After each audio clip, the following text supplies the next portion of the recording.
All right, everybody. Y'all know what time it is.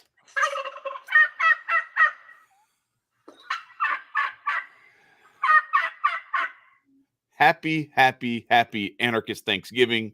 Let's get it. Aquarian Anarchy is here.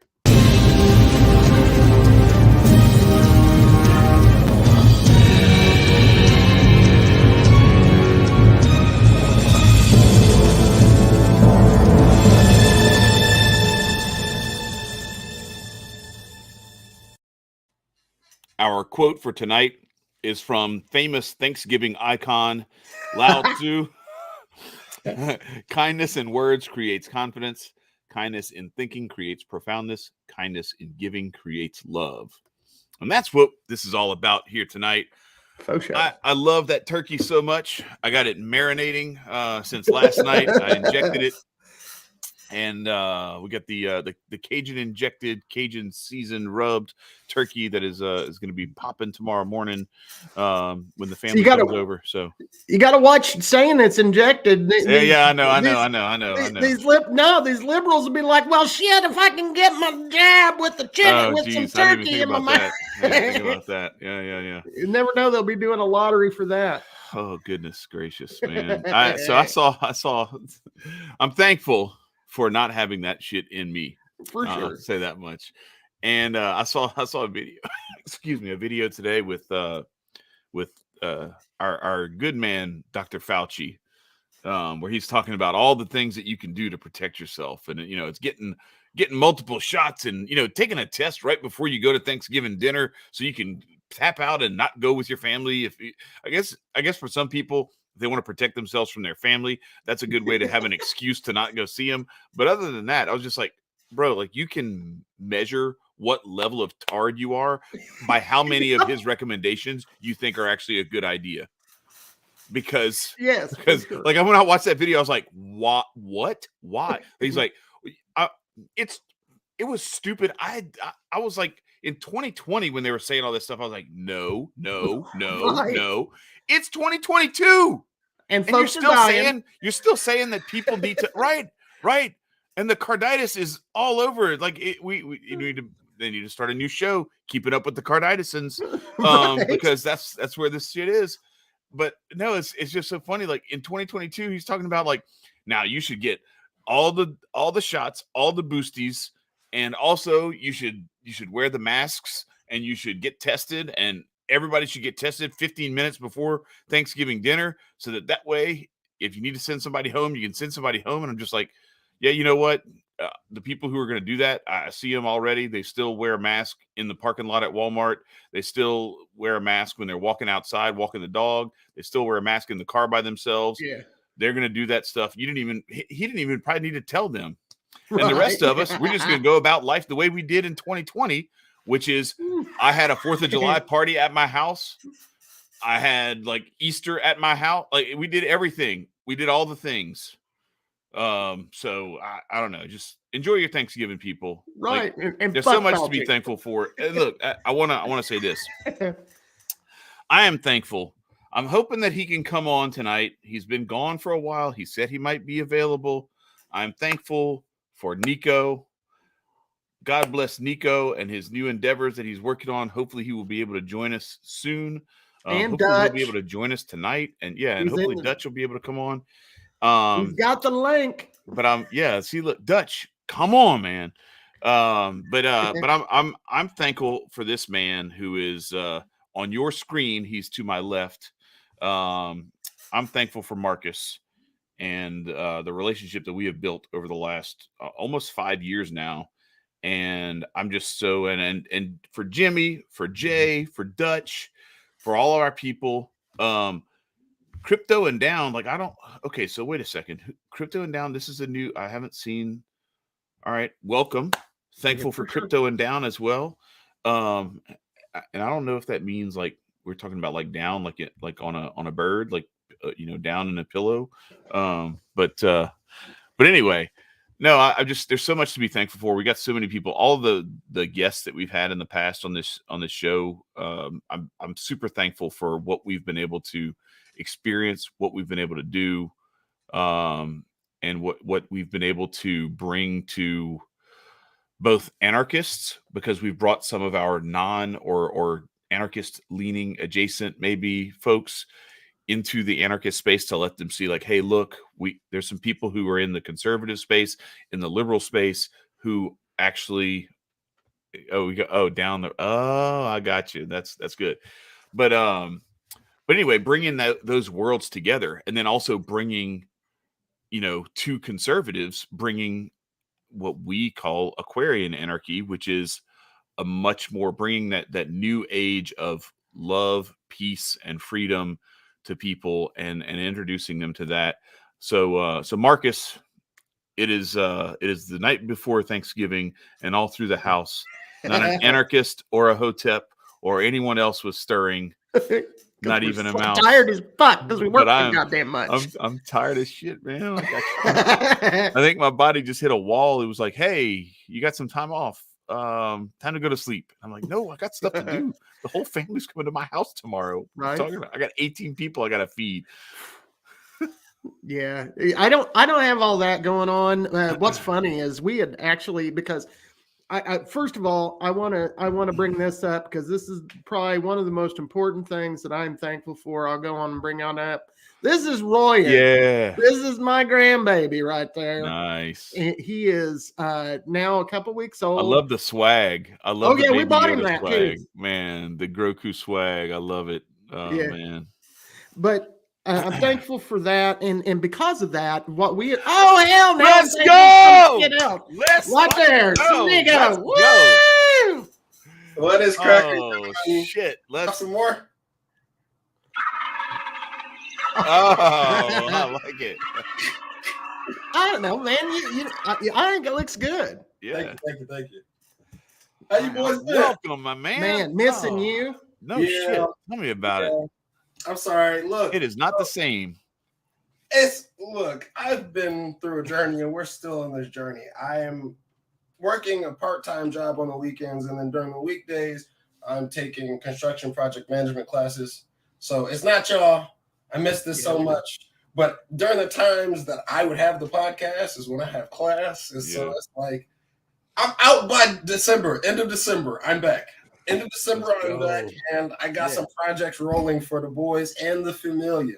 I most definitely can't wait to sit down and chop it up with you guys. But hey, brother, while I got you here, and I've already had this conversation before we got on, and people are gonna have to understand this is Thanksgiving, man. I'm preparing for Christmas. This is my life. This is where I'm at. So I need to ask you, Nicco, because I already dealt with Chad, and I already know what I'm gonna get Chad. Damn, this one of these, yeah. Yeah, it's gonna be one of these, and I don't expect shit back because I don't give a fuck. Listen, I want to get you a Christmas. I'm doing this T-shirts stuff, and I'm making stuff. Do you want a cannabis T-shirt, or would you rather not have a cannabis T-shirt? Yeah, I want the smoke on my smoke. Okay, all right. Well, I what I'm gonna do. First of all, I need to know your size. What size should I get you? A medium. Medium. Okay. I'll remember that. And what I'll do is I'll choose like 4 or 5 of them and send them to you and have you choose which one you want. I'll say less. Yeah. So welcome back, brother. So tell us more about what you've been up to. Well, I've been going through the dark night of the soul. I'll tell you that much. I thought the depression was supposed to end last year. No. But I've been really standing my ground and like holding to myself. I've been having ups and downs, but I've also been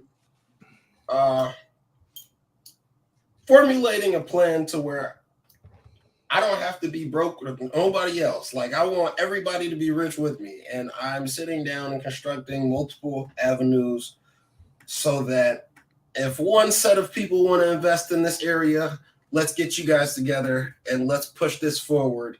And another set of people want to invest in this. Let's get you guys in this area and let's push that forward. And then we can have something at the top where it funnels through, and then we can sprinkle down the love to everybody else. Yeah. So I'm looking at the community out where I'm at in the community. What's up with you motherfuckers? I missed y'all. How y'all been? Yeah, you just missed a picture of my new grandson, man. Here, let me bring up. Congrats. Hey, bring him back up there. There's Ryan. The little guy. Yeah. Right.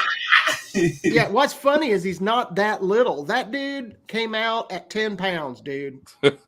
Oh yeah, he's part of the 100 percentile. Right. God bless the mama. Right. Who's like, she's like 4'10". but daddy's a tall black dude. So right. That's right. Right. And no, he can't. This dude, he was 3 weeks early, dude, at 10 pounds. Imagine. Oh my God. Well, that's why he came out. He was already walking. Right. Like, get me out. He stopped the doctor's hand from coming in. He was like, excuse me. Right. Get the fuck out of my way, motherfucker. These dudes have cannabis, dudes. Do you understand? And we're like, dude, you ain't old enough. And he was like, the fuck yourself.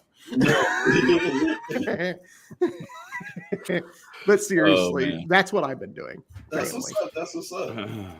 Grandpa Marcus. What about you, Chad? What'd you say? What about you? What you been up to? Oh my God. I don't know. About 30 hours a week of podcasting and other whatever else I do. I'm about to join you on that. Plus a full-time job and traveling and you know the whole drill. Working on the grifties. Shout out to Hotep Dutch and Jason Rose who are helping out with that. I've almost exclusively handled like getting all the clips and everything ready for the last 2 Grifties Awards shows, and thank God those guys are around because they have helped out tremendously in just identifying clips, but then also like getting the clips dumped in to where like all I have to do is be like, yeah, good, sign off, all right, cool. That's awesome. And so that and the Men of Order stuff is popping off. That stuff's going really well. So I don't know. It's just been really fun. And like Hotep Jesus just launched his focus supplement that is coming out. Master Focus. That's good stuff. I got a shipment of that coming in. I think either Tuesday or Wednesday, maybe. Yeah, I think Tuesday. So give me the lowdown. What is that, man?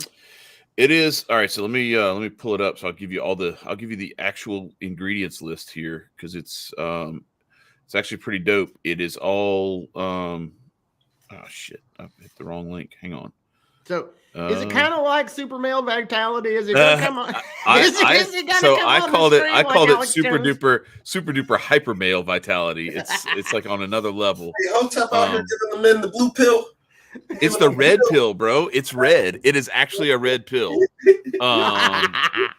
So hang on. Let me find. LOL. He said take the red pill over the blue pill. Yes. Yeah. So here it is. So it is. It's got ginkgo biloba, bacopa monieri. I don't know how to pronounce most of this stuff. Anyway, blue butterfly pea, lion's mane, holy basil, kola nut, ashwagandha, Pikachu. What does that say? I ain't eating Pikachu, man. That Chinese rosemary leaf, not good for you. holy thistle. Anyway, it's all like natural stuff. It's got no BS in it or whatever. Anyway, it's I'm gonna try it out. I trust this. I trust Hotep Jesus and what's in that bottle more than I trust that man that was speaking at the White House the last couple of days. And so here's another cool thing. So my friend Jill Hines, who runs Health Freedom Louisiana with Fiorella Tapani, that's some of the folks who came over for our 4th of July party this year. We threw a big 4th of July party for that whole movement because they're grinding, doing like the Lord's work, protecting people and helping give people the resources that they need, exemption letters and like knowing what you're exempt from, what you need to know about, how to avoid some of this stuff and everything. She was in the hearing today. There was a deposition where they deposed Fauci on how he and the federal government and the big tech companies colluded together to censor people and ban people off social media and keep that stuff from being brought to the public eye. And so that the whole thing is sealed. Like she said there was like a videographer in there, but that it's not, that they weren't releasing any of that stuff. So I'm interested to hear, once she kind of has a minute to decompress, like what she actually experienced, how that went and what was said and all that stuff. So you gotta wonder if they'll bring the hammer down too. Yeah, I don't know. It's I think we're kind of starting to. I don't know if you guys saw this, but there was. Let me see if I can pull it up. There's a doctor of immunology and something else from the University of Michigan who was like one of the big pushers of the shots and everything. Mm-hmm. 67 years old. Adios. So suddenly. And I don't know if y'all saw that new I didn't, the new movie dropped, died suddenly, and I was just like, man, that's some hard stuff to watch, bro. I'm not gonna lie. What's it on? Yeah. It's about the really, really cloddy stuff that is coming out of people's. As in, like, what platform? Oh, it's on Rumble. I'll send you guys a link. I got it. Yeah. I'll find the link and send it to you guys. But I saw like the trailer and everything. I haven't actually watched the full movie yet. I've been too busy with all the other stuff I've been doing. But it's I've seen the trailer. I haven't seen trailer was hard to watch just by itself. So but so that's it. That's all it's been. Just doing that stuff, trying to keep hope alive out here. Yeah. Natasha's got it. Nootropics are the shit. Plus the blend has herbs for gut health along with it. Yeah, there you go. That too. I actually took nootropics like for like a month and a half or something like that.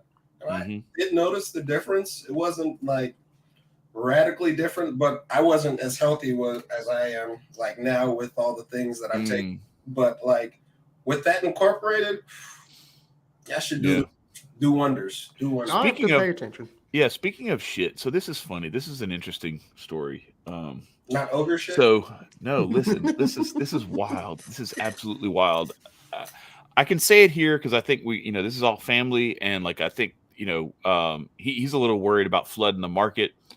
But so my son, he's 16, and he looked into this stuff. I don't know how many months ago it was, but he found some place where like they are looking for people healthy, especially athletes, but people who are in like tip-top physical condition to this is wild.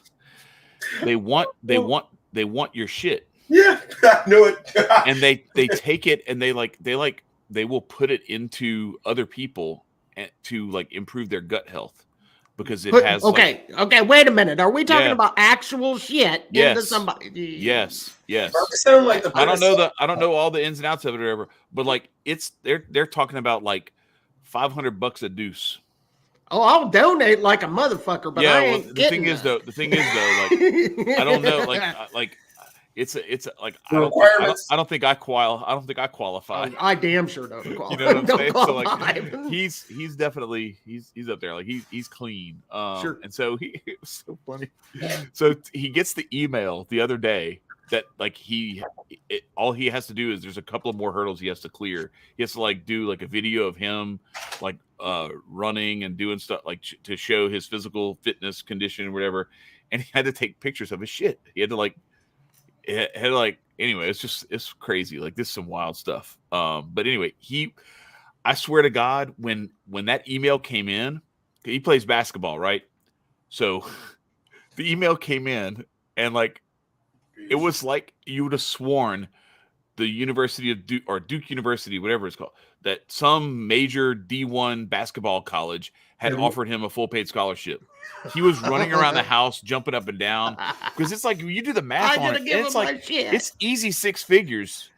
Like if you do it on enough of a schedule and you're doing it, keeping up with it and everything, and the demand is there. So anyway, it was just hilarious. But funny. It's like it's one of those things where like on top of like the money, like it's also like if it actually like helps people.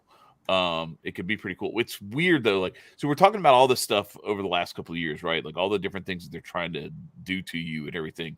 The difference here is like these are people who are like volunteering for this as a treatment where they have like either from antibiotics or something else, their gut health is destroyed.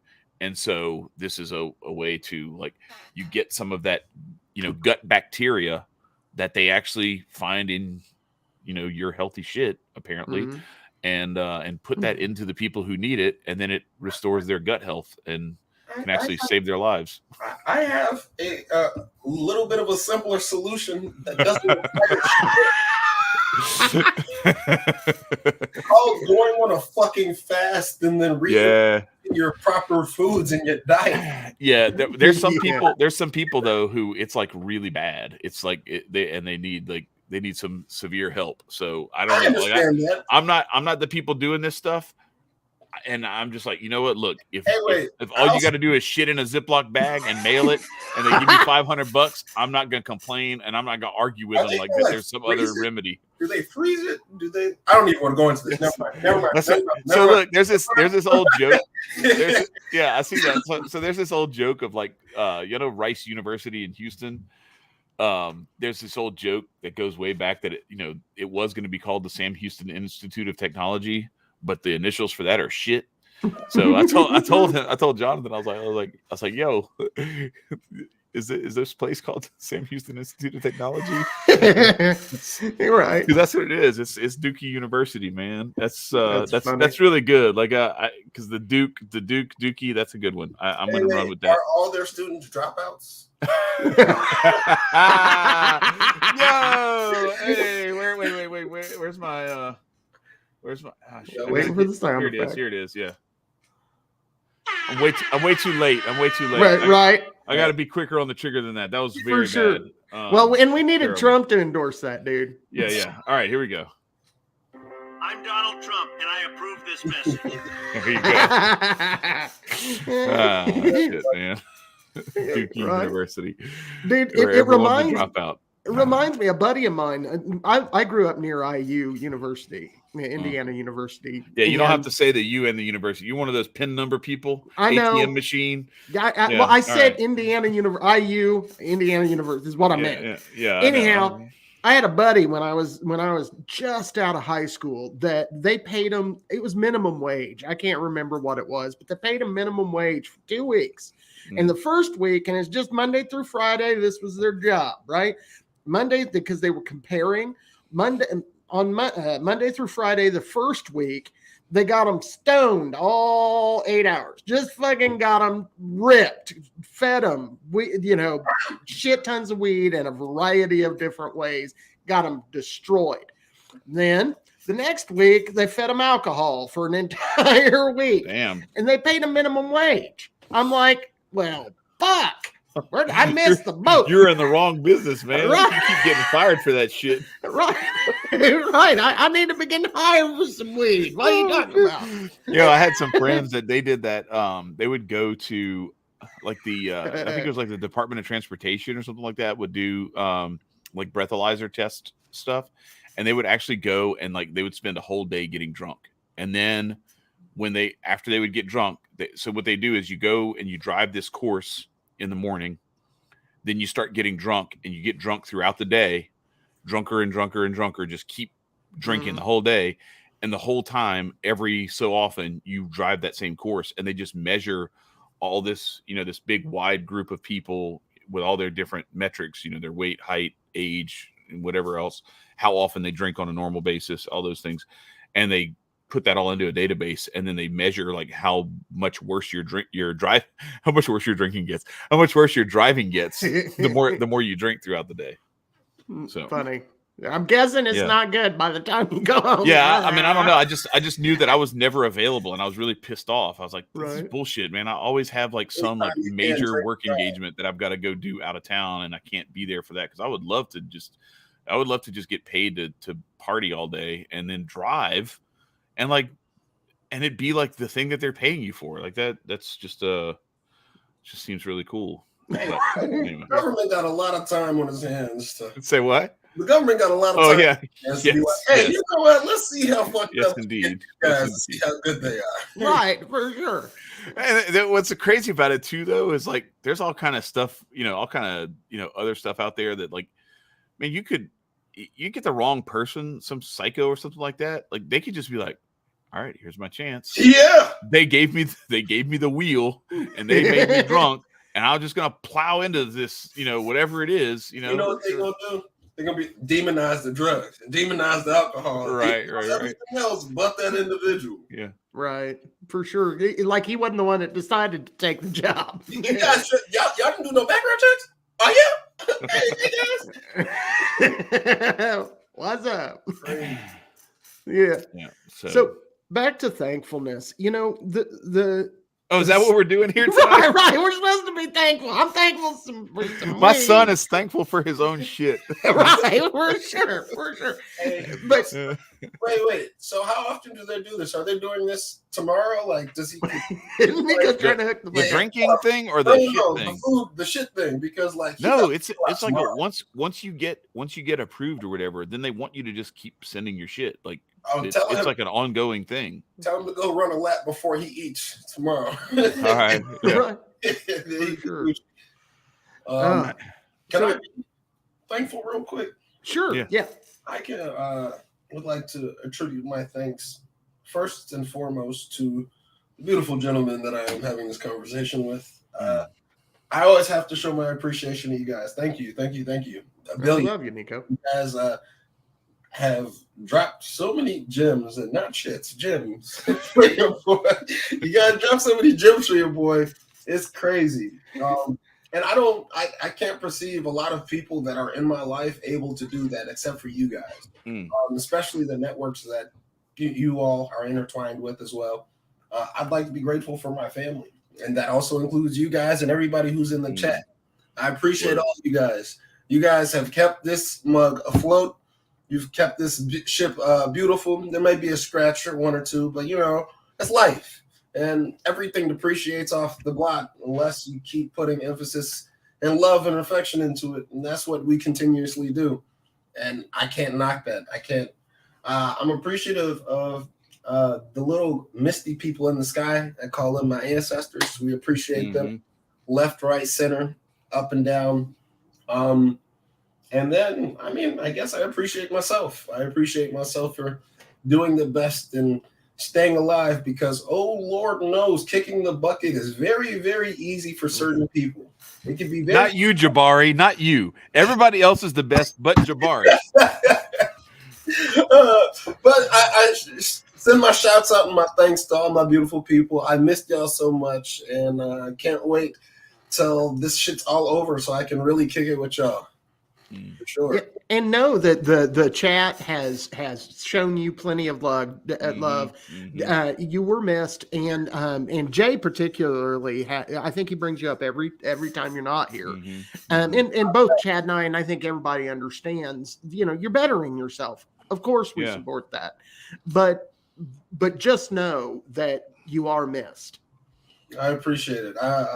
And don't think I don't want to be here, because this is like even though I'm be sitting here and look like I don't know what the fuck is going on sometimes, like I'd rather be doing this than going out wasting my time and not gaining anything. Sure. These are always moments of insightful knowledge or a blessing, peace, or just simple camaraderie. Like, you cannot beat that at all. You really can. And that's what I'm grateful for, the community that we have. Absolutely. And I think Natasha backs that up. You know, very, you know, I realize that it, you know, God has definitely brought, and for those that aren't familiar with our brand of anarchism, we accept God as part of anarchism. It's part of it. But I believe that God brought us together. I believe that each of us add to the conversation from a different perspective.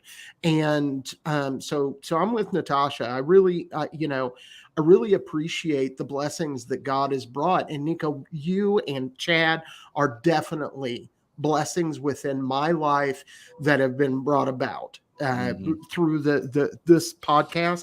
And you know, there are times, you know, when I've gone through hard things, you know, that outside of my family, outside of my wife and my children, the people that really kept me going were you guys, the Anarchs, the Hoteps, was the people that we built community with, because that's the point.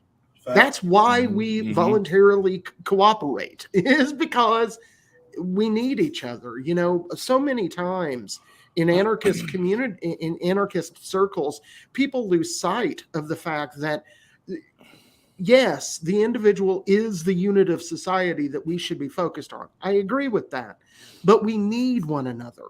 The fact that we are a social animal cannot be denied. We need one another. It's about being voluntary in that association. Yeah. Well, so the other thing that I wanted to point out is because some of this is like what you were talking about, Marcus, and also like what Natasha was getting at. This is a lot of this is a God thing.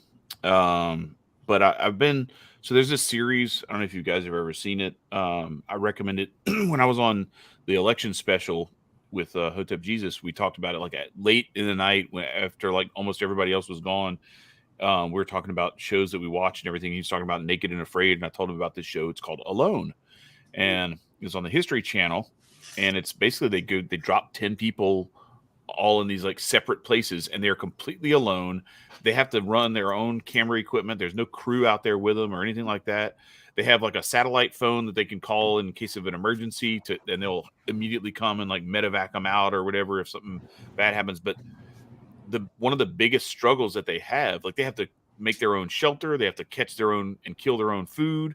They have to keep their own fire going and all this stuff. They have to keep themselves protected from the elements and predators and everything else. There's bears and cougars and all kinds of stuff around there. But one of the biggest obstacles to them succeeding and staying out there, because it's one of those, last man standing wins $500,000 kind of contest. So one of the struggles that they have that every one of them goes through, and it ends up sending a bunch of them home, is loneliness. Being alone is a big part of it, like not having that camaraderie, companionship. And I want to say that, like, you look at like what they tried to do to us over the last 3 years. Yeah. Okay. And to me, it's not a mistake that, first of all, that Hotep Nation came together at the time that it did. And that I found Marcus at the time that I did, and that we started working together on this show at the time that we did, and that Nicco, you reached out to me on the Hotep Nation chat and talked about the show, and then you hit me up and we just had a phone conversation for like 3 hours. Next thing you know, you're on the show, and here you are, like a permanent fixture, albeit on hiatus a little bit for the last couple of months. But like, I feel like we've all helped get each other through something that I don't know. I cannot possibly know what my response would have been, what any of our responses would have been had we been alone in this or felt like we were alone. Oh, for sure. It is tremendous, the support and the confidence that it gives you to know that there are other people out there to confirm that you're not completely crazy when you don't want to go along with this bullshit. Yeah, for sure. I've been finding that there you go, Dutch. That's it. Divine timing. Exactly. Gratitude and my craziness, because it's like I sit here and I like logically think about things, and then I turn around and I'm perceived as crazy, and I'm like, you know what? I'm grateful for my logic. Like, I am appreciative of the logic that I have, because even if I didn't have the specific one, I'm not following suit to what everybody is stuck in. Like, everybody's so stuck in a psychosis that they want to follow along a specific logic because they think it's good, but it's more of a detriment. And a lot of people are in detrimental positions to their own selves and don't recognize it because they think they're doing the right thing. And then there's certain people who are on the good and gracious path and doing things by the book, and them knowing by the book is a good thing. But in all actuality, it's not always a good thing by the book, especially if you have no idea where the fuck the origins of the book comes from. Right. For sure. And you know, so often in our society, people want, there's two things that people want. One, they want you to be, the society, the government, all of those shitbags that try to rule everybody What they want is that, one, they don't want you to do that. They want you to be fearful. They want you to have troubles, but they also want to stop and stifle you from developing and learning. Like, instead of, when I was having troubles, instead of seeking Chad out as an example to go, dude, I'm having a rough day, more or less, that happened a couple times, where Chad and I had a conversation and I needed it. Instead of doing that, they would have preferred that I sought out, maybe I need to watch an uplifting film where they can program some shit into my brain, or go see one of their government appropriate social workers or whatever that has all the right pronouns and everything else to direct you towards. I do.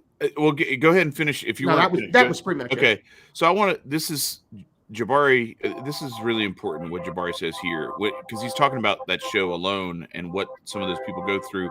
And this is one of the things that struck me. So he says, if you have a relationship with God and yourself, you're never alone.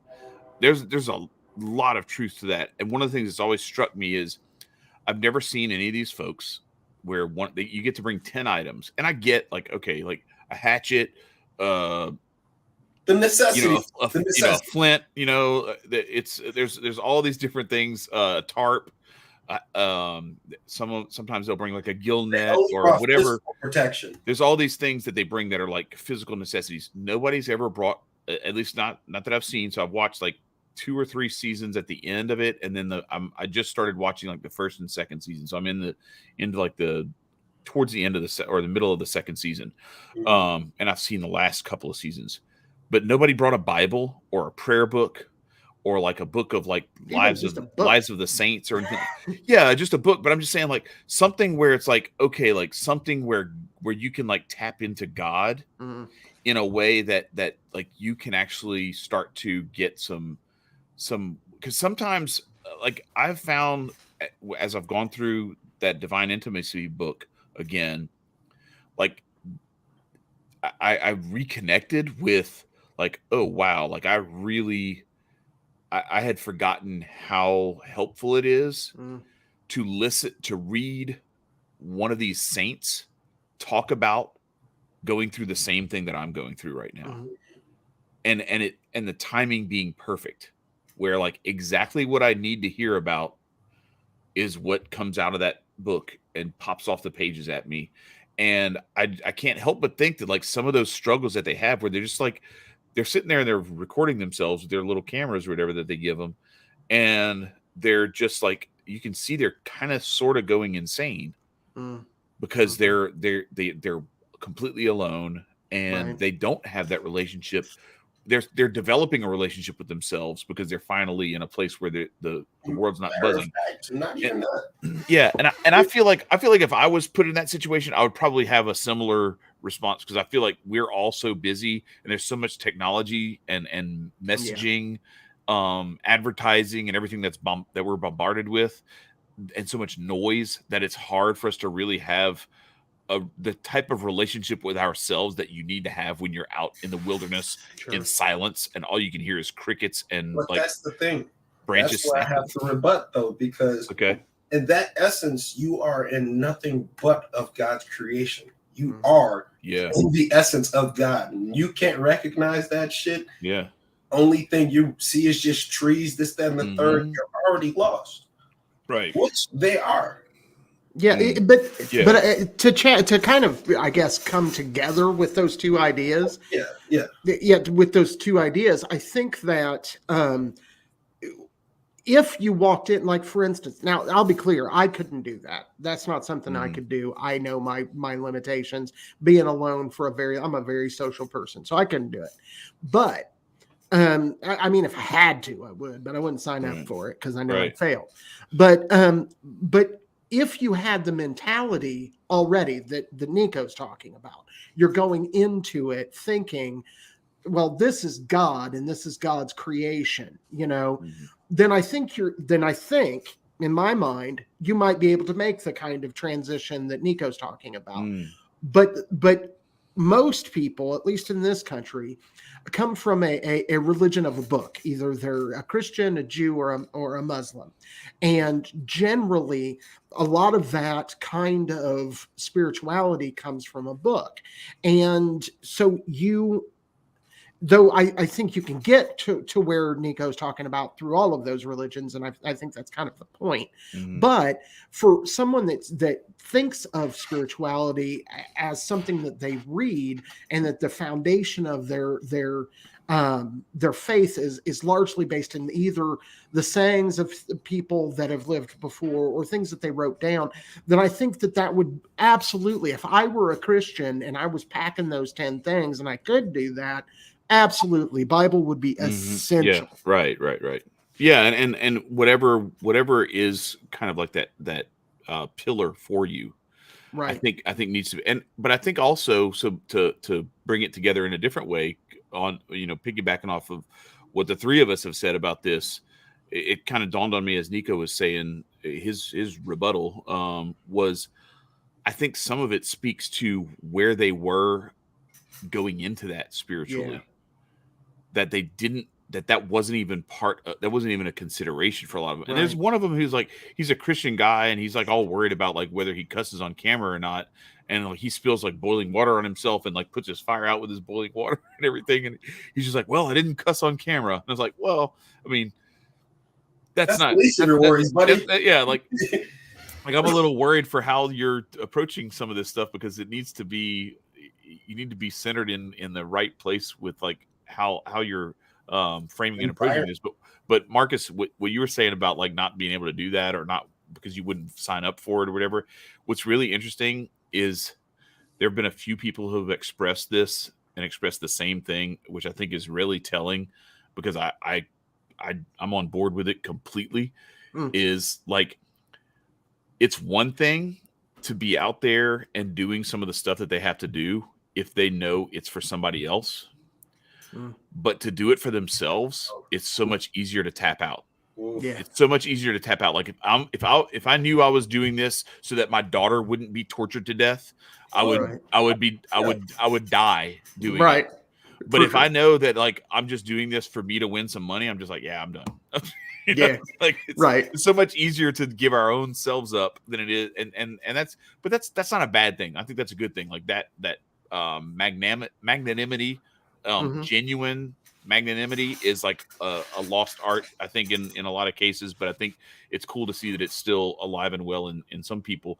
But the other thing that I thought was interesting is another thing that I've heard a few people say, unsolicited, that I think is also very true, is that I'm not out here to change nature.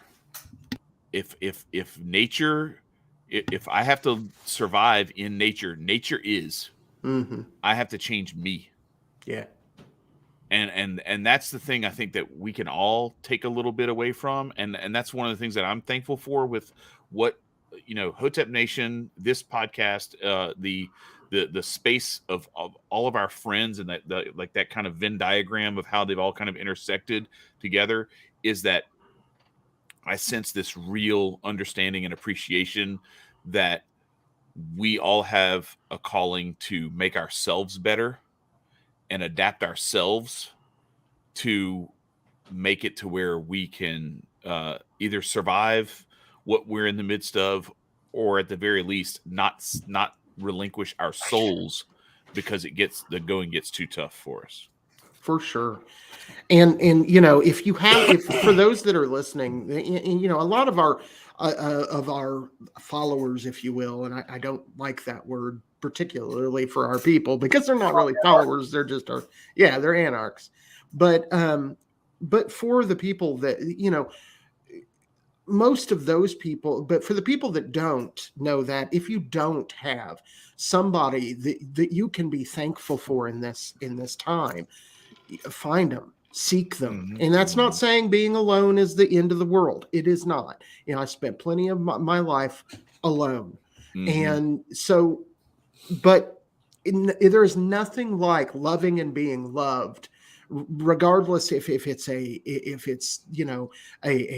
marital love, or a love between friends, or a love between a parent and child.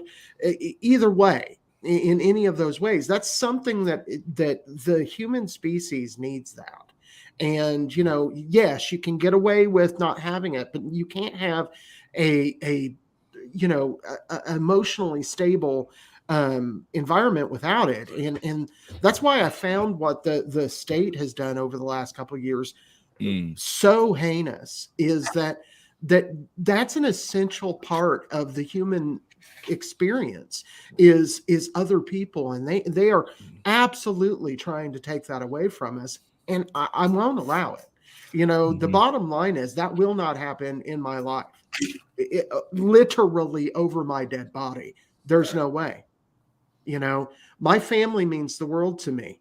And again, I'm with Nicco and Chad in that these dudes are part of that family. And people like that people don't necessarily know, like Michael and Hotel Jesus, whose name is Matt, who's also a good friend of mine, and my friend Tamara. There are people that I consider family that I need. I need y'all. And the government is doing everything they can to separate us from that kind of relationship. And, and we have to fight back. And one of the things that I'm thankful for, to bring it back to thankfulness, we said no to forced injections. We said no as a society. Right. Now, they said yes, in theory, to getting them. But when they started saying, I want your neighbor to be forced to get it, people went, I don't know about all that. So even the people who got it, there were enough of them who were like, yeah, man, I don't think we should force that stuff on other people. So that was definitely a positive.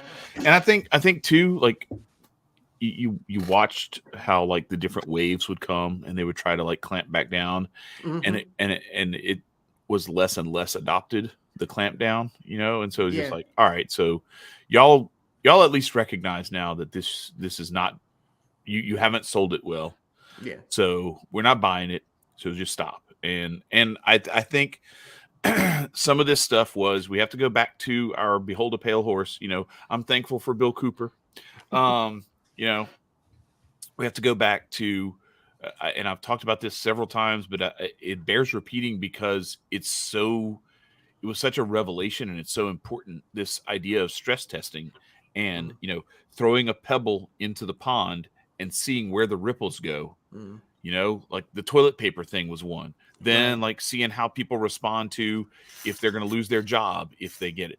People, how they're going to respond to if they can't go to a concert or a football game because of it, and so they've seen some of this stuff and how people respond to whether they're going to make fake cards or whether they're going to do some other thing and try to find their ways around it, because all of those things were a way to identify the whack-a-mole, where the moles are, so they can whack them more easily next time. And so we just need to be mindful of that yes, it may feel like we won, but they're not done. The enemy doesn't sleep. The demons don't sleep. The demons don't even eat. They just keep grinding day in, day out, and they are going to find their next and next and next and next rollouts of this stuff. CBDC, the digital ID, and all this other stuff is coming, and we need to be prepared to say no to that stuff. And that's why I go to this Alone show, is because it's a really good way of looking into, like, okay, what are we willing to sacrifice, and what are we willing to step away from and say, you know what, it's not worth it. I was willing to never travel again if that's what it came to, and it may still come to that. And so coming to that realization where your line is in your head already. It's like what they used to tell us about drugs. You need to have this conversation in your head already, so that when your friends offer you cocaine at a party, you can tell them no because you're already ready and it doesn't catch you off guard. Yeah, I know, right? Yeah. Nicco's like that Elmo meme. So you seen that thing where they got an elbow? Yeah, no, he was like swinging on the fan and everything. No, I actually was getting ready to start up an underground railroad. Y'all got me fucked up. Y'all think y'all can control me because I don't want to get something, man. Right. No, but I actually think that this is a great highlighting reference to people. Now, I did not delete, but I deleted all my social medias for a cleanse right now. And one thing I will say is that prior to me, like stepping back, you would see a lot more people jumping on and recognizing, hey, this funny shit. Whoa, this funny shit. Granted, short attention spans, right?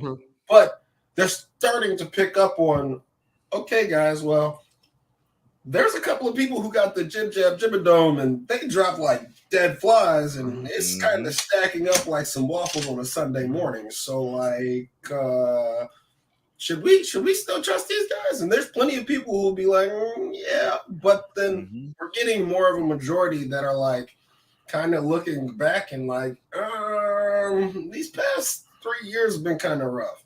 And I honestly think there's a flu most definitely going around, quote unquote, especially in Illinois, apparently, and it's like being very rampant. I got slapped with it 2 days ago, but it only lasted 3-4 days because I drank a lot of sea moss and a whole bunch of teas and things of that nature. But I think people are going to recognize when these mutations start to hit more and more over the holiday seasons, and especially in like secluded areas and like there's small amounts of people. Well, aren't you, Jack? Or aren't you? Well, then there's going to be some head scratches, which lead to a little bit more complications, to lead to more questions. We'd be like, are we the dumb ones? Yo, like I remember somebody talking about how like, well, yeah, like the more there's more, the majority of the hospitalizations and now the majority of the deaths are from the wax on, wax off, more wax ons than wax offs, right? And so the ones that went on vacation. Somebody said, well, that's naturally going to be the case because there's more of the population that's that. And so statistically, and I'm like, whoa. You just pointed my.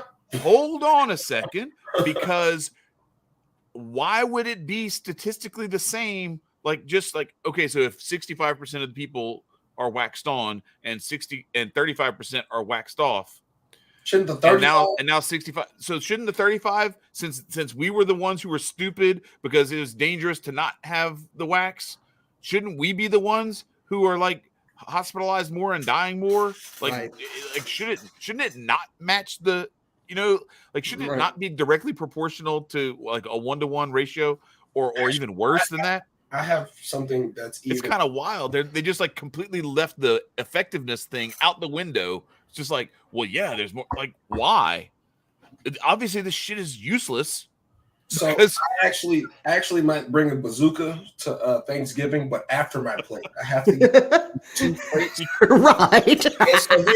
Be nice. I am going to be nice. All right. I don't have to be nice when it comes to this situation because I am like thoroughly agitated. So my grandmother.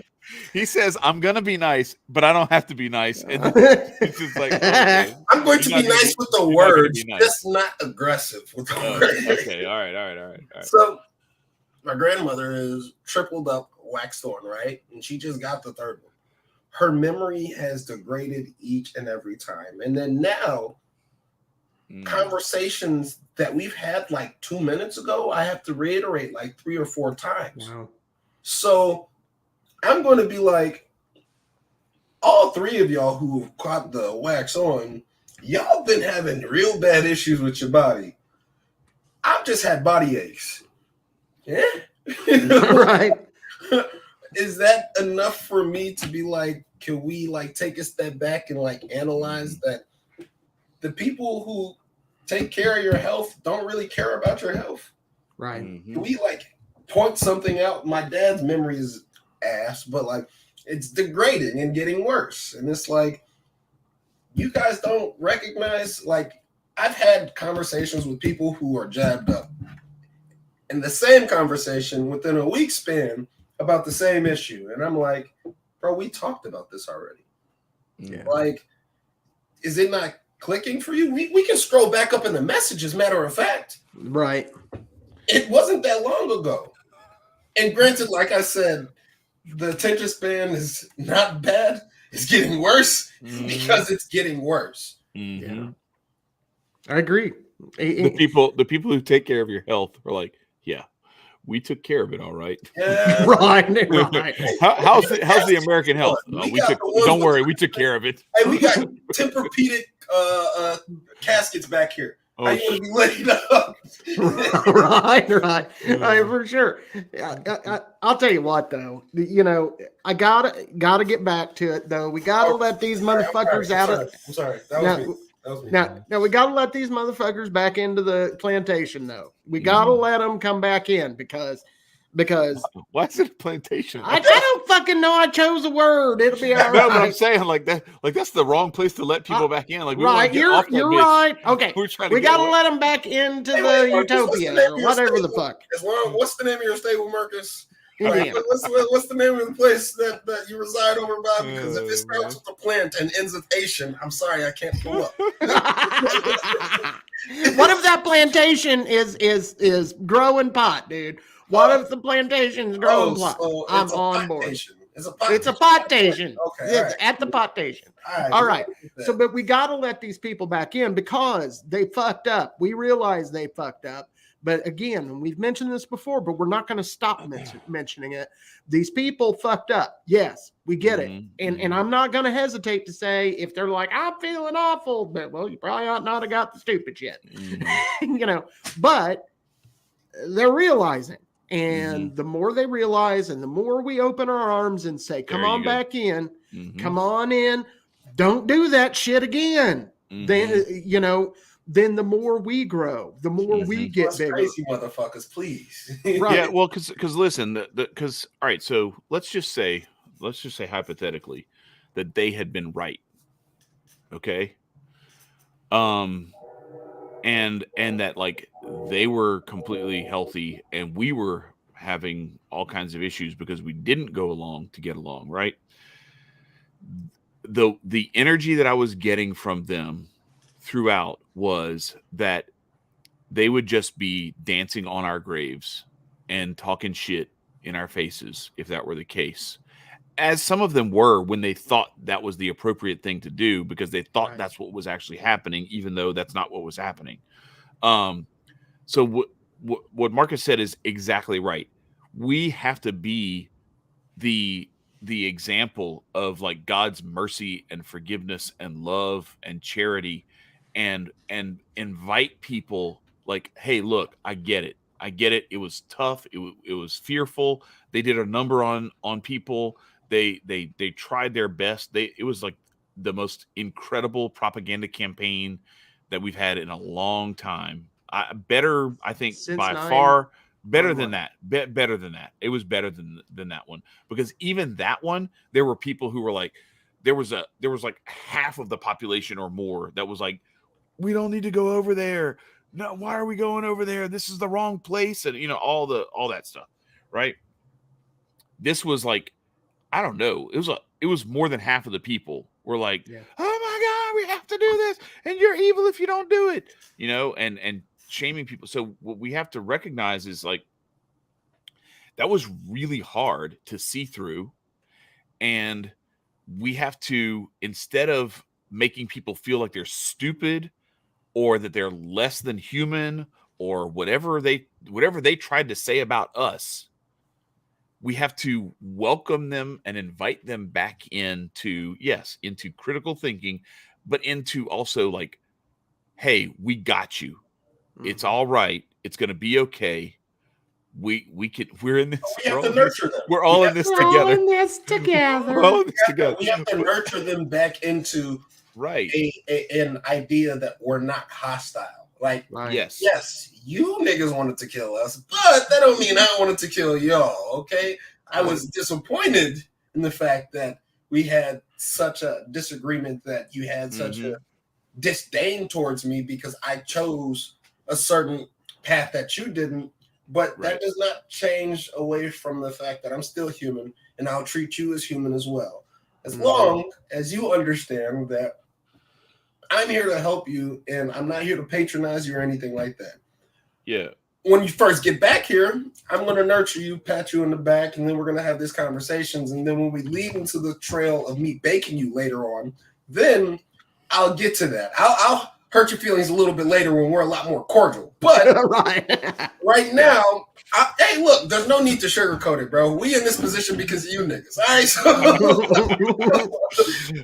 okay. Long story short, I'm going to show y'all love. I'm going to show y'all everything. And it's like a parent to a child. I always will have to show you love. It doesn't matter. You can be a very fucked up child. I apologize. Therefore, as my parenting skills, I wasn't able to reach through to you, or there's other outside influences that got a hold of you more than my teaching. And I apologize that I wasn't able to do more for you. That does not mean that I need to turn away from you at all. Right. Now, we need to draw this to a bit of a close, so I'm going to start pulling down. But I do want to say to this particular topic that I agree with Nicco to a degree as well, that maybe later on we might be, hey, all this crazy shit, you did that shit. Yeah, and there's a way to do that where it's still where you're still like firm, but tactful and like respectful and charitable. Properly disciplining your kids. Yes. Right. Yeah. And when let them know when they see this. Right. When I start looking at you like this, you're fucking up again. Stop doing that. Yeah.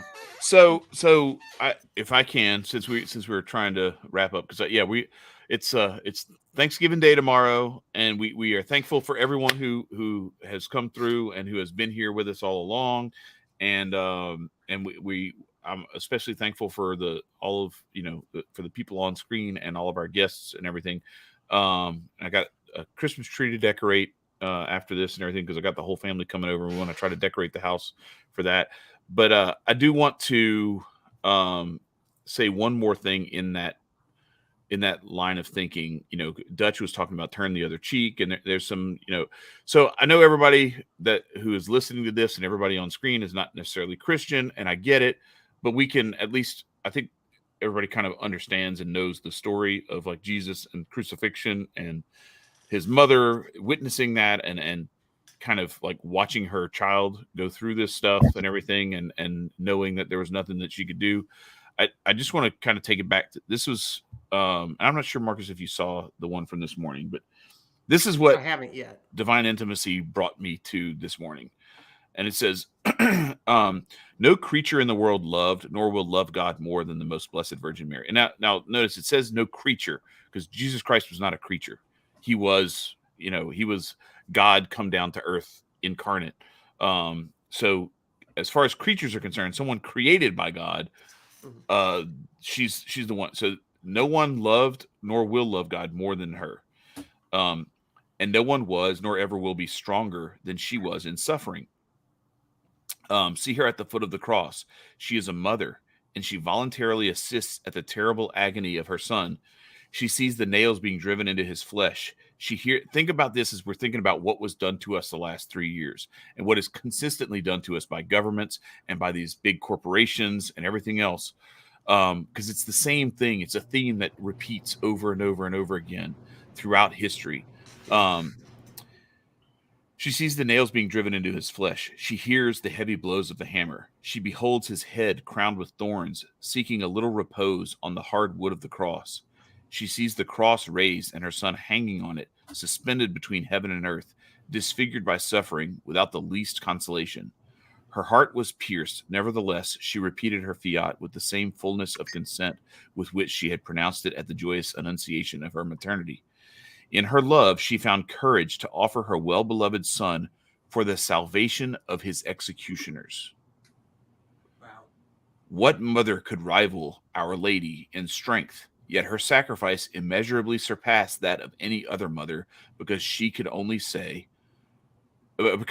could say, "The Son whom I immolate is my God." And so, like, I think of it from the standpoint of, like, imagine yourself, you're in that situation and you're witnessing like this. This is the biggest travesty in the history of humanity. Yeah. God came down and made himself one of us to teach us and to welcome us into his kingdom, and we tortured and murdered him. And his and mother's response was to look upon them with compassion and say, "Forgive them, for they know not what they do." Right. And so, like, even when we think like, well, no, it's different, they know what they're doing. Like, no, they don't. They really don't. I really think these people believe that they're doing the right thing. They really think that we were like putting everyone in danger. Well, when you program to think like that, when you're systematically put to believe in this absolute authority, aka our God, has told us this is the way to heal yourself. This is the way that everything will alleviate itself. It's just following us and by its rule. When that one kid in class in your 5th or 3rd or 1st grade class that was bad as shit, and you were like, bro, what the fuck are you doing? Just listen to the teacher. We are those kids. We are those kids that are like, what the fuck does she want, man? Like, I'm trying to play with my toys. Bitch, shut up. No, you're not my mama. Like, I was drawing mazes. I was making mazes in my notebook in the back of the class. Like, I was like, we are those bad kids, and we are the people who are apparently crucifying it, but the roles are actually flipped. The roles are so flipped. And like it's and kids don't understand it. Like, and I actually just watched the Slumberland. If you get to go watch that on Netflix, it's with the Jason Momoa. Great. Oh, yeah. See, I saw that, but I was like, why is he dressed like that? I don't know if I want to see this, but I might actually do it now that it's a dream state. And you know, every movie's got its gems, and actually, kids' movies got all the gems. That's where they hide all their shit. But what you call it? In Slumberland, he was so stuck to like living by the rules and like being stuck into the mindset, and so the kid had to go to school, and she was like, well, schools are like prisons and you can't do this and that. And he was like, no, you can't. Schools aren't prisons. She was like, can you leave at any time? And he was like, and schools just teach you to be in prison. Like, they teach you to like be so structured. If you ever break out of line, if you ever break out of rank, your ass is getting demoted. Your ass is getting some form of punishment. The punishment is us retaliating against, hey, I've seen this before. I don't think it works out too well for us, but we can try it again if you want to. People are so stuck up in their daily lives, so stuck up with reality TVs. My cousins just told me about something. They had a problem with one of their homies, and it just sounded like a reality TV drama. And I'm like, this shit could have been alleviated, but all that you see in your life is a form of reality that you have to live by, and it's a facade. So this thing that Sketch said is dead on. Said we act like we'd be better, but come on, we were all I think you're saying if we were all the opposite of what we are, see in the mirror your fellow man, so that you may know by the mirror darkly. Like, I get what he's saying. Like, this is it's really easy for us to look at how their approach is oppressive, tyrannical, and is hurtful and, you know, loathable, detestable for us. But I've seen it from some people on the right, where they're talking about, like, you know, they want DeSantis, they want him to be a totalitarian so he can put the left in their place. You know, they want a Ben Shapiro. They want Trump because they want Trump to flip the switch on their enemies. And yeah, we have to try to find a way to reach into our own compassion and rise above that, and because like I tried to explain to, I don't remember what we were talking about, but it was it was basically, and this a lot of this comes from, like, as I've gone through this last year, Divine Intimacy has helped, but also like the Royal Path podcast, Vin, Armani, Cyprian, and his friend Andrew, and also Father Turbo, who's amazing, talking about this stuff on the Royal Path podcast. That when we see lust, and we see greed and some of these deadly sins from other people, sloth or whatever, however it manifests itself. But I think a lot of what we're seeing right now with all this rainbow agenda and everything else is lust manifesting itself in a lot of, very obvious and some very obvious and like in your face kind of ways, right? Like lust used to be the kind of thing that like it hid in the darkness, and there were brothels, prostitutes, they were all out the way. They weren't people sneaking around. Yeah, people sneaking around behind their wife or behind their husband or whatever, and it was kind of in the shadows, right? Now it's all like out front in your face and everything. I caution people that if your response to that is wrath, you are making the demons rejoice, because the demons are cool as long as one of those 7 deadly sins is being fed. Factual. Right. You're feeding the demons anyway. And so you have to be really, really careful that you don't flip to the other side and end up with envy, wrath, because all of it, at the root of it, is the sin that is the root of all of them, and that is pride. We somehow think that we are better and that our sins are forgivable, but these other sins that's just too much.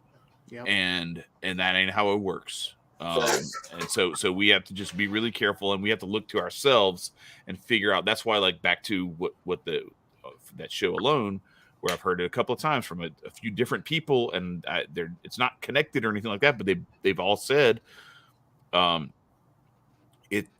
I encounter nature, I can't change nature. I'm not out here to change nature or conquer nature. I'm here to conquer myself and to change myself. Facts. So that I can be in harmony with nature. Yeah, for sure.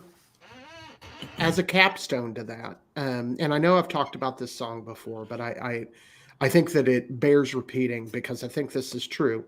And this is the song. I want to capstone what you guys have just said with the lyrics to the song by Michael Card called Scandalon. It's about Jesus. It says, the seers and the prophets. Sorry, my phone just threw up an ad. Anyway, the seers and the prophets had foretold it long ago.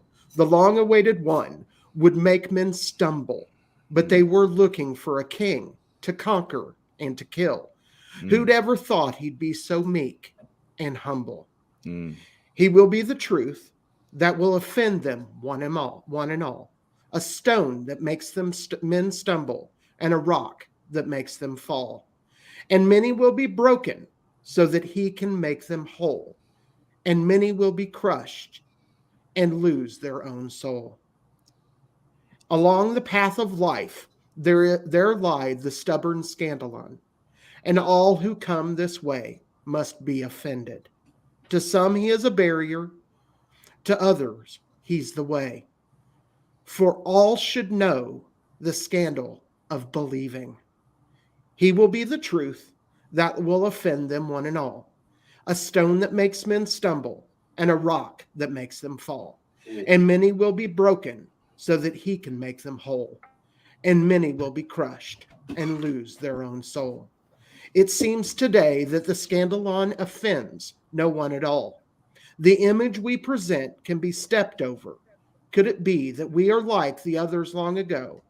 Will we ever learn that all that come must stumble?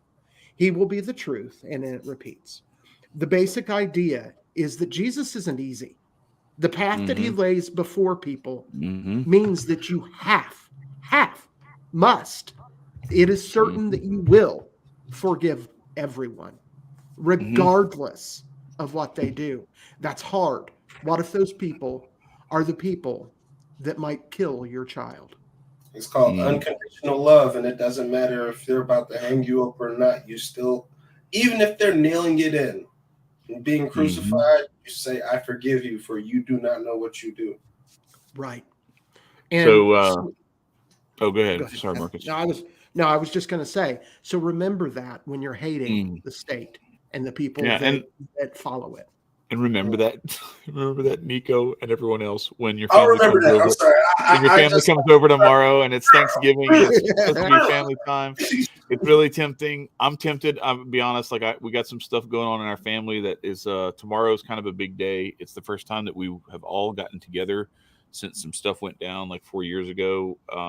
And some of this comes from like me and my wife just kind of recognizing that it was time to move on, and that we weren't going to get some of the stuff that the reconciliation that we were seeking, and we just needed to accept that and trust that if we stepped into love and compassion first, that would be enough, and regardless of what happens as a response to that it was it's worth it.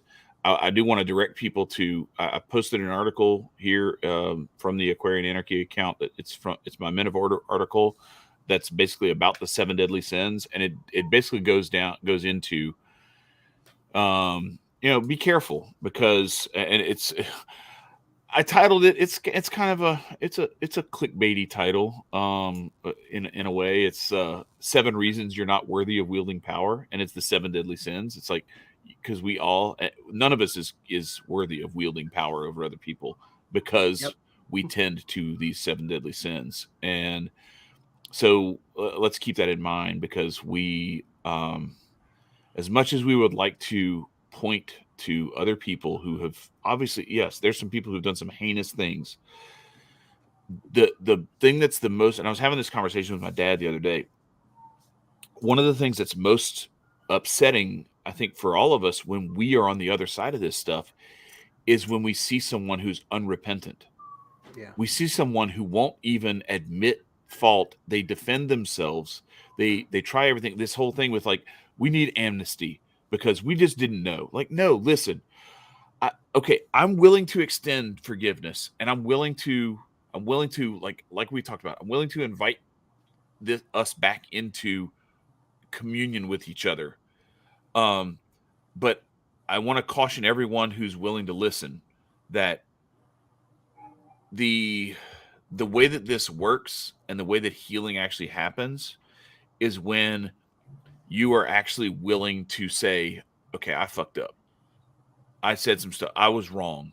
Like, I don't know why. I didn't see it. I didn't understand. I didn't know. I know y'all were telling us this. It would be really cool. And I think it would be really helpful for the people who are requesting amnesty. I'm not demanding this of them. I just think it would be better for them, and it would help them get to where they're trying to get faster if they had a little bit of, recognition of their own culpability. Hey, man, you can help somebody recognize all you want, but nobody is forcing. People will avoid accountability like no other. Like Right. it's game hot potato. Yes. So what does that mean for Nicco, Chad, and Marcus, and everybody who's listening? We accept them. We have to recognize in ourselves that tendency, and we have to be willing to take accountability for our own mistakes. True. And we have to, when we're asking for forgiveness, that request for forgiveness has to come with, I recognize that I fucked up. I recognize that I did something wrong, and I recognize that like what I did was hurtful, and that it's not just me saying, hey, I messed up, please forgive me and let me go about my business. No, sometimes it means, you break something, you have to repair it. You have to make it whole. You have to and that's the repentance part. It's not just about asking for forgiveness and recognizing that you did something wrong. Sometimes you have to make reparations for that. And so when we approach things that way, I honestly, like, think about it. If the whole world, a light switch came on and everyone realized that, like, the path to all of us living in harmony with one another was, if I can recognize in myself where I have failed and start to make amends and actually fix that. That's what, like, you go to like 12-step programs and everything. That's a big part of it. Is it's not just like stopping drinking or stopping your, trying to cure your addiction to whatever drugs or whatever that have caused destruction in your life. It's going back and trying to help repair some of that destruction that you've caused. Because some people have stolen from family members for that stuff. They've hurt people. They've put blame on those family members for stuff that they did. And if you don't go back and fix that and take ownership of it, sometimes putting yourself on a cross for it, all you're doing is you're kicking the can down the road, and the bill is accruing interest. Yeah. And so I'm saying that not to say, like, in some Pollyanna, like, what if the whole world, had a Coke and sang Kumbaya? Like, no, this is like the only way the whole world comes to that realization and starts doing the repentance and the recognition and the acceptance of their own responsibility and taking accountability is if I do it. I have to do it first. For sure. Chad has to do it first. You're absolutely no right. one else is going to do it unless I do it. You're absolutely That's the approach I have to take, because if I'm waiting for other people to do it, I'm gonna be waiting a long time because they're all waiting too. You know what I mean? Like, hey, can you just like wait 10 minutes and just like walk? You'll be in Timbuktu by the time like they'd be like, my bad, I'm a little late. No, you do have to initiate your form of repentance. My mom always told me, especially when my brother and I always got into an argument, I can't say sorry. Sorry's for bullshit. You have to apologize and you have to do the thorough work for it so that it's acknowledged and understood that you're apologizing about your actions and you're willing to put in the work to rebuild and fix whatever is broken. Now, if she heard us say sorry, she'd intervene with the belt and then make her say like real sorry. But the idea is too many people are so okay with, oh, I'm sorry, I apologize, but that don't do shit. Yeah. That doesn't do anything. A sorry does not do anything. Right. Like the actions behind it, the real actions behind it is what is like the real ding eureka ass moment, because therefore you're going to be put in a different thought process on how to go about it or how you analyze that last process in the first place. Yeah, Nicco, one of these days you're going to make a fantastic father, because you just took a playbook right out of what I've told my little girl. She has said, I'm sorry for a dozen things 1,000 times. And one of this is a quote of me to my little girl. I'm sick of hearing, I'm sorry, change the behavior. I'm sorry only works if you change the behavior. And that is what both of you gentlemen are talking about is, yes, I accept whatever apology these people want to give us, but I expect a change in behavior. And I'm willing to extend some grace, because I understand, because I have my own habits that I'm terrible at. Like I have to work really hard, and it's a grind, and I keep coming back to the same stuff over and over again. That I keep making the same mistakes over and over again. And some of this is because of like our root sins that we have that are part of our personality. Because like Dutch said this a while back, he was talking about lust being the like a disordered desire. I think that like really like lust is you could say desire is part of it, but I think it's more like it's like the disordered like love and intimacy. Like that's where lust is. Like it's trying to find in an orgasm what we find in like true love with someone and true intimacy with someone. And so what often happens is there's pride, and on the flip side of that is humility. And so often what we're looking for is like, okay, where's the virtue that is the flip side of that coin? That pride is, or in, in envy's case, it's generosity, or charity, or something like that. There's always, so it's when you see something in yourself that you're struggling with, just trying to say, okay, I need to stop being prideful. Well, just stop being prideful isn't like that. That's like, and what? Like, what are you going to do? You have to, as human beings, we work better when we are doing something rather than trying to avoid doing something. Like, okay, I'm not going to cheat on my wife. Well, okay, that's cool, but there's a whole bunch of positive stuff you could do instead of merely not cheating on your wife. Right. Like, how about instead of just not cheating on your wife, you like do some stuff for her, Right. Find out what she needs help with and like help her with it, or show find that out you actually love. So, right. Demonstrate that love and demonstrate. And so that's where, like, I would say, but we extend that grace to the other person because we would want that same grace extended to us while we work through and try to build the virtue that's on the opposite side of our flaws.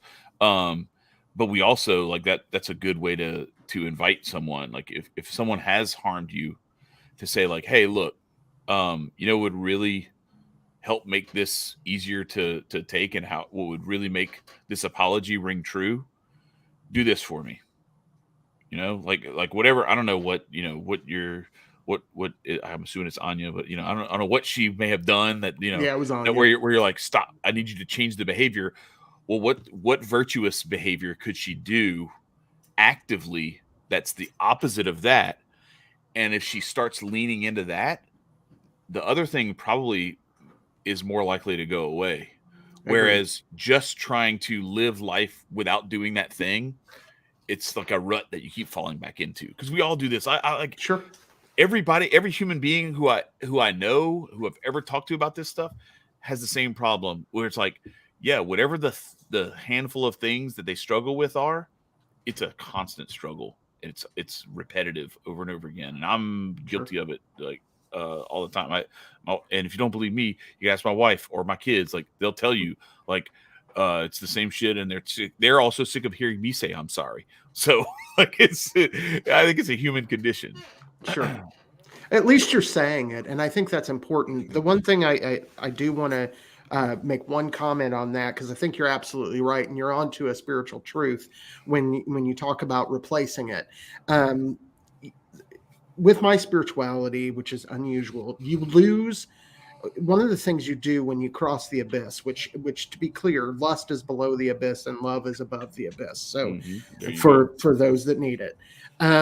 So if for those that, what you have to do in order to, in my spirituality, is you have to give up basically the lower self, if you will, to cross that abyss, to make a very long story short. But if you don't replace what you have gotten rid of with something, it's like a syringe. If you pull a syringe, whether it's in water or blood or whatever it's in, if you pull that syringe and you leave a vacuum in the syringe, then it will close itself back, which will means that it will again be in the state that it was before. But that's a great metaphor. If you fill it with something, then it will stay in place. So what you have to, in spiritual terms, what you have to replace, your ego and your negative behavior and the devil or whatever it is that you're getting rid of in your life. If you replace that with any of the virtues, with love, specifically you're aiming at God. But a good place to start is to if you're removing hate, you have to fill that space with love. And so that is a spiritual truth, regardless of what spirituality somebody is doing. When you remove something like that is negative, you have to replace it with a positive, or you will backstep and stumble back into it. Into the fucking dungeon you tried leaving. Right. No, that's perfect. That's perfect. So everybody should know. I know I'm thankful. And that's a beautiful metaphor, Marcus. Thank you for that. You're very welcome. The syringe thing, I'm going to use that. Yeah, dude. Anyway, I'm sorry. Continue. No, I just want to put my family up on the pictures. Oh, yeah. I forgot. Yeah, you had those pictures. I saw them. You had them loaded. Yeah. So this is what I'm thankful for right here. This is my another one of my grandkids down here at the bottom. Let's go. That's Kyra. Man, that's my daughter. So big. I know. This is from Halloween. Like a tree. I know. She's almost as. That's Amber, my wife. Yeah, that's at Halloween already. Yeah, and this is my other granddaughter. This is blurry, but this was from the same week. That's Skyla, and that's from her band concert. She is first chair trumpet, and I am very blessed. I have other kids. I'm not going to post a bunch of pictures, but I wanted to, since I put Royan up there, I wanted to recognize my other two grandkids. Yes, and of course my daughter and who lives with us. My other kids are grown and have their own thing going on, and my granddaughter Kyra, because my family, including these two wonderful men above me, are everything to me, because they encompass my path to being the best dad I can, which means being the best man I can, which means being the best son of God that I can. Big facts. I would like to, I know we're wrapping down, I'm winding down. Announcement. NiccoAugustave, I will probably be in dormant until the end of this year, but you will see this beautiful bronze bombered man in January, the first podcast, or we might do something on New Year's. So you will most definitely see me. I got something in the works, and I'm rearranging a lot of things. So I am getting out of my hermit phase, as in being reclusive. I call out to you guys as a community, but I don't go to you guys as a community. I've always been the kind of kid who's been dropped with a lot of shit, and I've had to deal with it by myself. So I would walk through a forest of bear traps and not ask for any kind of help whatsoever. But I recognize the family that we've got, the wholeness that we have. It doesn't matter our color, our skin, our religion, anything that differentiates us.